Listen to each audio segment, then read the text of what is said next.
is I hope you did.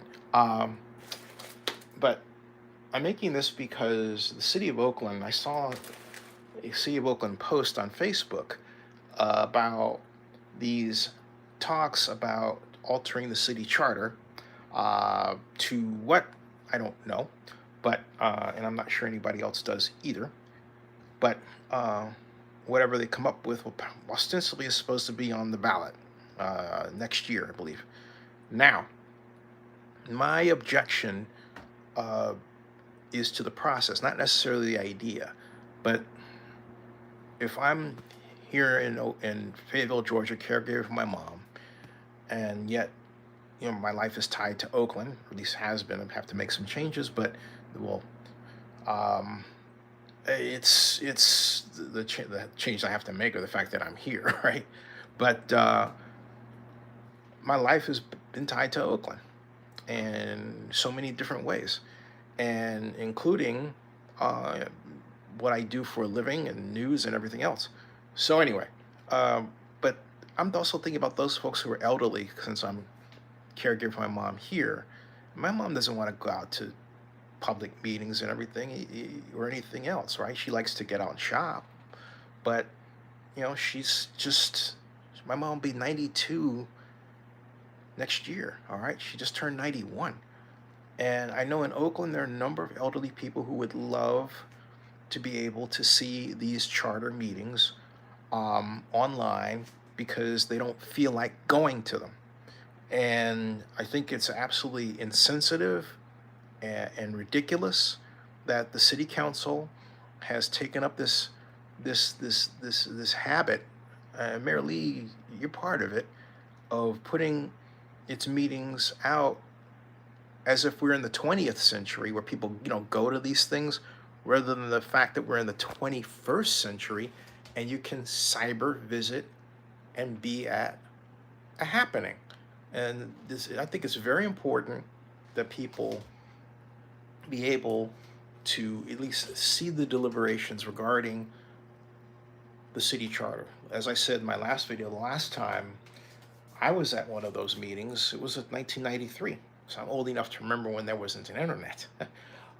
And we had the meetings at the Lakeside Park Garden Center, and they were led by Richard Winnie, then of council with Winder, Wozen, Black, and Dean, and later Alameda County Council, and Dick Spees, who was a great Oakland District 4 council member at the time.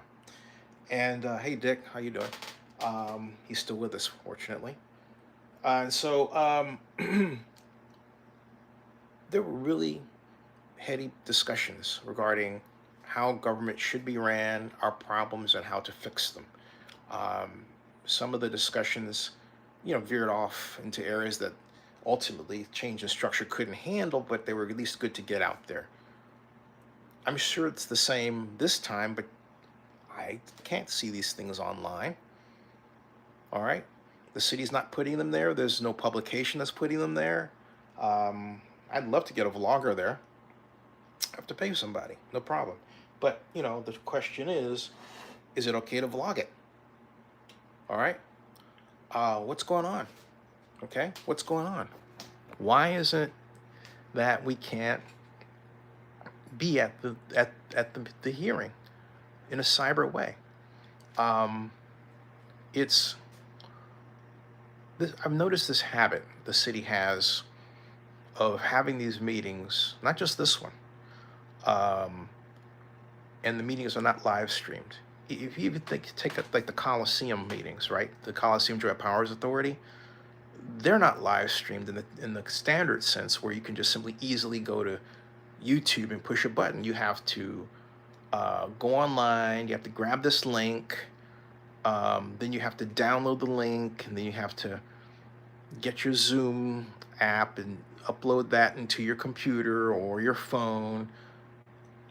It is not truly easily accessible to those who are not digitally, technically literate at a baser level. All right, it's too much work to do, and and then sometimes it doesn't work right. Okay, that's wrong. That is really wrong. Is to have this situation in the 21st century where Johnny and Josephina Q. Public can't easily look at meetings. All right, be at meetings in a cyber sense. It's not hard to do. It's not. It can do it for free. It doesn't take a lot of rigmarole, and yet the city of Oakland doesn't do it. All right. So, Ms. Mayor Lee, beware, because if this thing does come to a vote and it fails, I'm telling you ahead of time, one big reason is going to be for this because you didn't put it out there to people effectively, so they knew what was going on and had some comfort with the idea of charter change because, hey, all the city talked about it. And then what's going to be is, well, we talked about it, but you weren't there. That's immature. Okay, I'm sorry, it is. It's just immature. All right, it's just straight up immature. You have to have this club thing. Well, I have a club and you're not in it. Seriously? Because a lot of the way the city handles things is like that. You have council members, I'm not going to say who talk like that. Well, you're not here. You're not this. You know, people who say stuff like that, who are public officials, should not be public officials. All right? You represent the public. This isn't supposed to be your club. It's not supposed to be your hang where you exclude people. This is not the Briar Club. You know what I mean? Give me a break with this stuff. I mean, seriously. Give me a break with this stuff. So, all right.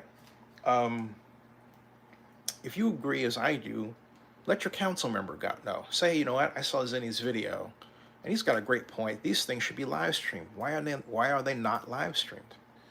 And then make them so. Make them live streamed.